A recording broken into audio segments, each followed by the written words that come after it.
umwana uza umurye ntamureba ayende ariko kandi ni mu gihe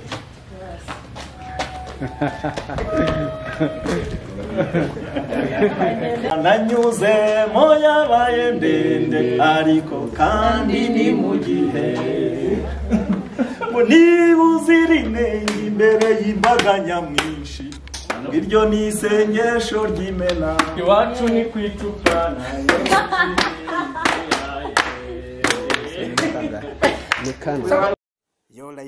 yola my people ndakeka meze neza my people out there mugani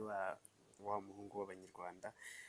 nanjye ndi wongeye kugaruka. Iyi ni Pesa Special, murabizi neza tubagezaho amakuru meza yizewe kandi aba acukumbuye ayiragenda acaracara hirya no hino, cyane cyane mu myidagaduro. Reka ntabwo ndaza kujya kure cyane, ahubwo reka mite babwira nti twongeye twagarutse kandi noneho tugarutse ku makuru mashyashya ku Gisimenti. Makuru mashyashya ku Gisimenti nkuko mwabonye neza muri video zimaze iminsi ziri gutambuka. Uyu munsi twongeye no tugira amahirwe yo kuba twagerayo nanone mu masaha ya kumanywa ndetse n'amasaha ya nimugoroba. Ngira ngo muzi neza ko nyine free zone itangira kuwa gatanu kugera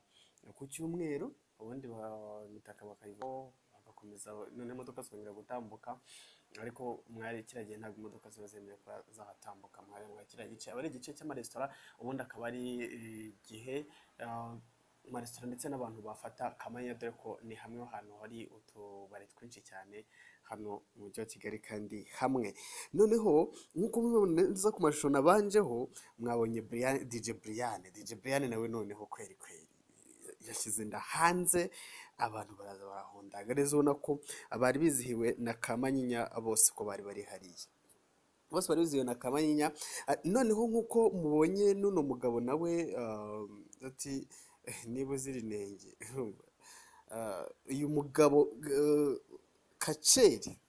uyu mugabo Kaceri rwose ngira ngo murabizi neza n'umwe mugabo mu Rwanda bapfundura inzoga batayikozeho, bakayinywa batayikozeho, bakagenda bayirangiza.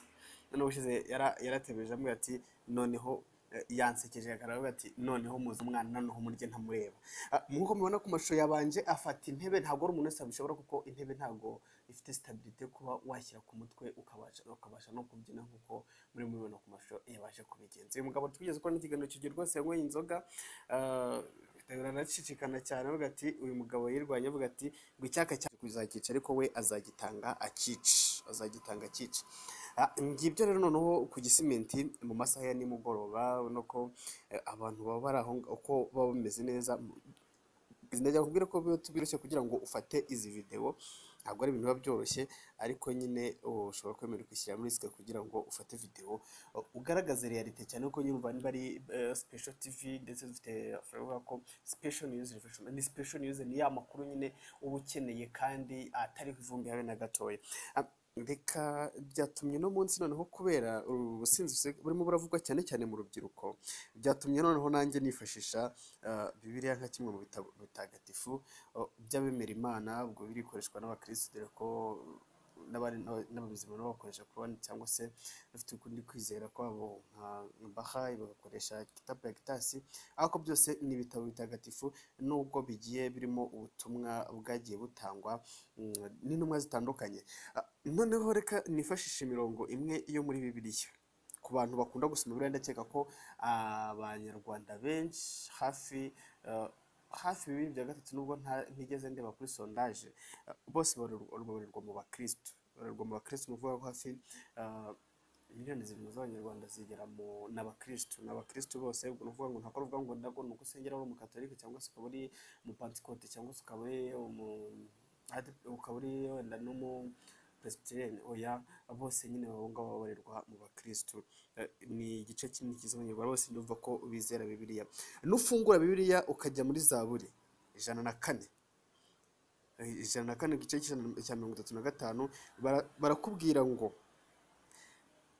na divayi inezeza imitima y'abantu, ariko nugera mu mubwiriza bizahita bihinduka. Ubikani ngo divayi inezeza imitima y'abantu, uvuga ngo niba ubona neza bararubyiruko ahangaha uramutse rusomye nkuno murongo rwavuga ati icyambere nuko umutima wanjye wanezerewe. Ndimo ndabona kuri Twitter n'uri trending zaho rero baravuga ati ese baramutse bakubwiye ngo uvuge ijambo rimwe ku Gisimenti ati Gisimenti wayivuga ute uyu munsi avuga ati ni happy place na ahantu hatanga ibyishimo kwenza baravuga ati ni kuzimu abandi bavuga ngo niki ko bagiye banateramo comment itandukanye na cyane ko mu bakomeze mu bakoresha imbuga nkoranyambaga cyane nk'abaryinyoza no munyamakuru w'imikino kuri radio imwe hano mu gihugu yaranditse asaba police ndetse na Liberty bagira icyo bareba ku Gisimenti kuko urubyiruko rukomeje kwangirika nabwo Gary Clewe yaje aravuga ati oya ntago bikwiye ko igisubizo cyaba ari uko bafunga ku Gisimenti ahubwo igisubizo nuko hakorwa uburyo ki se niba umubyeyi afite nk'umwana akabona weekend irangiye umwana natashye mu rugo kandi ugasangana umwana wa myaka 16 17 umubyeyi mwakore ese campaign yo kangurira abana kuba bareke batanga inzoga cyangwa bakanywa mu rugero cyane ko nta nakeza kazo ni ubwo nimwe mu tumwe nagenda abona giwe yarashishikana cyane ati ese niba urubyiruko ufite imyaka nka 25 ukaba uri kunywa konyage 6 ugashyiraho n'amatabi na 20 uba wumva ejo hazaza hawe arahaye ati ubwo nuko si ngombwa ngo leta ibe yafunga hari ahantu ku Gisimenti ahubwo icyaba kiza nuko hakorwa ubukangurambaga cyane ku bigendanye n'ikoreshwa ry'ibisindisha hano mu gihugu reka twikomereze kuri no 20 twamaze kubwira nti iyo ukomeje ukagera ku mubwiriza 3 n'ibice 3 barakubwira ngo barakubwira bati ikintu cyose gifite igihe cyagenewe mu byumve neza ngira ngo wenda hanga nuko azazinga ariko niba baravuze bati ni muri weekend ni hariya free zone itangira kwa gatanu free zone itangira kwa gatanu ikarangira ku cyumweru uvuga ngo igihe cyose gifite igihe cyagenewe mu bireho yacu uvuga ngo ni igihe abantu bose abenshi ndabo bakoze kugira kwa gatanu weekend avuga ati reka bagiye kwizeza cyane nawe uvuga uti igihe cyose kigira igihe cyacyo ni nko mu gihe cyo kuruhuka cyane ariko ntago ari ngaho birangira gusa kuko hari n'undi murongo nawo nabashe kubona muri Bibiliya uvuga abefeso 5 ndetse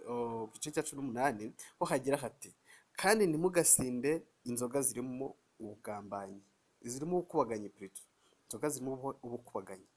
ahubwo mwuzure umwuka ngo ni ijambo ry'Imana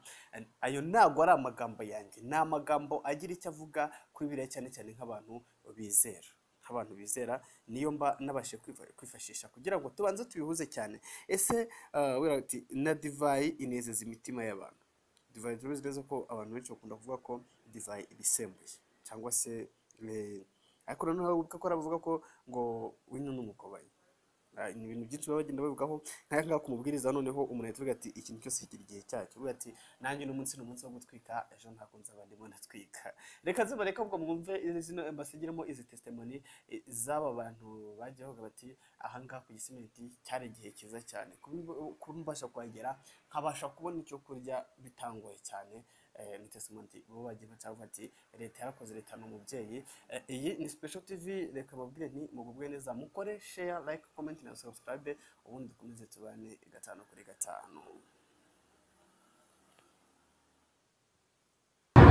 mageze nsanga bimeze gutya nta nubwo narenze ko ibintu bimeze gutya ariko ndabona ibintu byahindutse tu abantu barimo baragenda kuri imodoka no banazigabanyije ni ibintu byiza cyane nyine ni byerekana yuko igihugu kiba kiri kuri gahunda nageze hano nsanga ari uburyohe gusa ndatambutse mfata icyo kurya mfata icyo kunywa kandi byansabaga kugenda nkajya pfiriye ariko uko bimeze hano batworohereje n'ukuri leta yacu turayishimira yadufashije gukura imodoka hano aya masaha murakoze nta kibazo Kigali vibe yayo yagaragaye uyu munsi abantu bafungiye mu nzu abantu basa n'abari baboshywe bose uyu munsi babarekuye ni vibe kabisa Kigali murabibona ko yari ikeneye ibintu nk'ibi thanks to all the leadership kabisa bari kutuyobora neza ibintu ni fresh uyu muhanda wo bitewe na mbere abantu barabizi imbere ya corona ukuntu wari umeze ariko noneho ikintu baba bakoze